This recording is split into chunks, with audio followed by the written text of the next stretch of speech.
Hey guys, it's Caden at Booth Music, and today we're going to talk about restringing an electric bass and some of the common issues that I see when people try and do this on their own. First thing we're going to do, just like any stringed instrument, we're just going to wind the strings off of the pegs here. This can be done by hand, but I'm just going to use the drill to save a little time.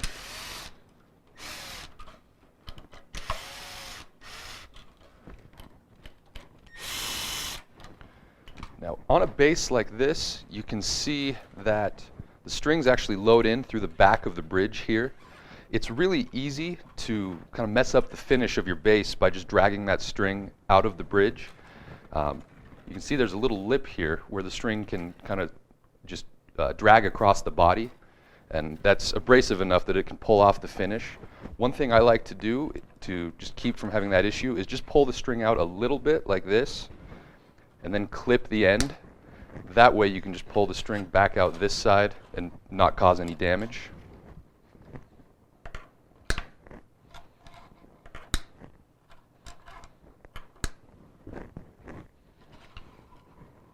Okay.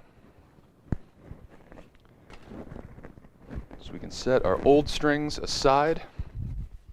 We've got a new set ready to go right here. Now they load in from the back. Same thing, just be mindful of keeping the string up off of that finish so that you don't tear it up. Just hold it upward, kind of like this. And now this is where I see a lot of mistakes on basses that people bring in. With these type of tuners, you can see there's a notch in the top rather than just like the little hole that a guitar tuner would have. When you see a tuner like this, a lot of people want to just lay the string into it and then start tuning it up.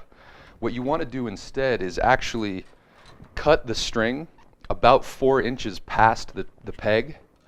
So we'll make a cut right about here.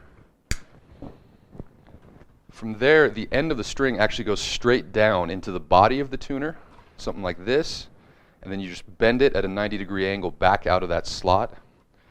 That's what keeps it secure in the peg. And then from there, we can just wind it up like normal.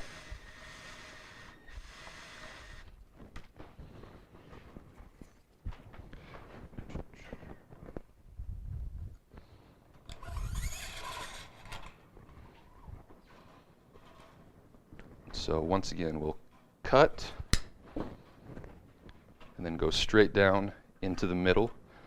I get plenty of practice doing this, so I just kind of eyeball that measurement. You can measure it out like on a ruler, or let's see.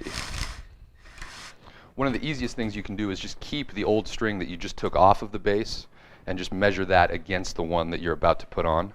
Just cut it to the same length.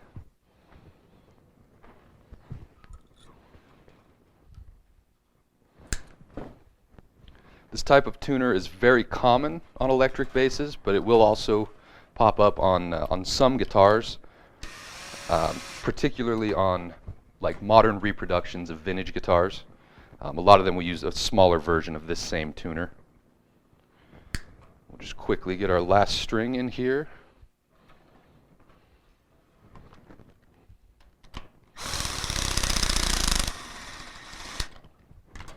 Okay, and then all we have to do is tune it up to pitch and it's ready to play.